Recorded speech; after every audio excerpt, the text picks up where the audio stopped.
कैसे कहीं तोहके जान से ज्यादा प्यार करीले हम। कैसे कहीं तोहके जान से ज्यादा प्यार करीले हम। हद से आगे हम बढ़ जाइम, हद से आगे हम बढ़ जाइम प्यार में तोहरे सनम हो। कैसे कहीं तोहके जान से ज्यादा प्यार करीले हम। कैसे कहीं तोहके जान से ज्यादा प्यार करीले हम।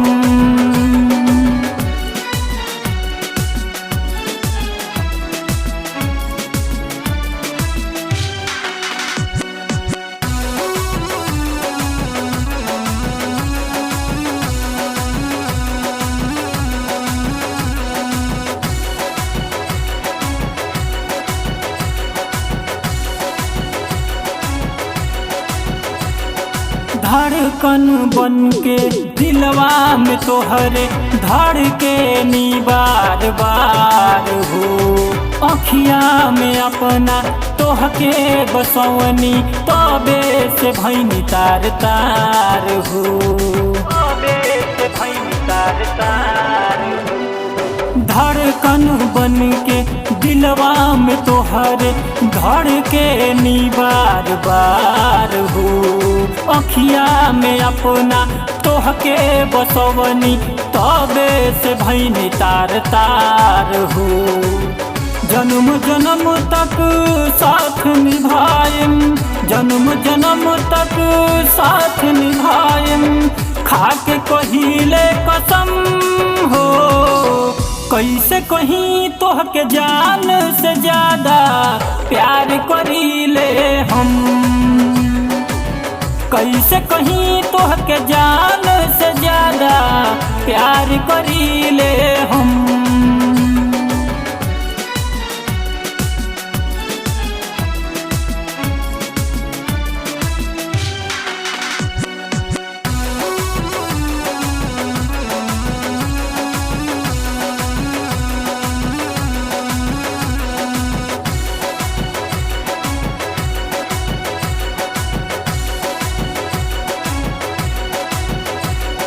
कनवा में बाली ओठवा में लाली कोई के सुर हो सिंगार हो।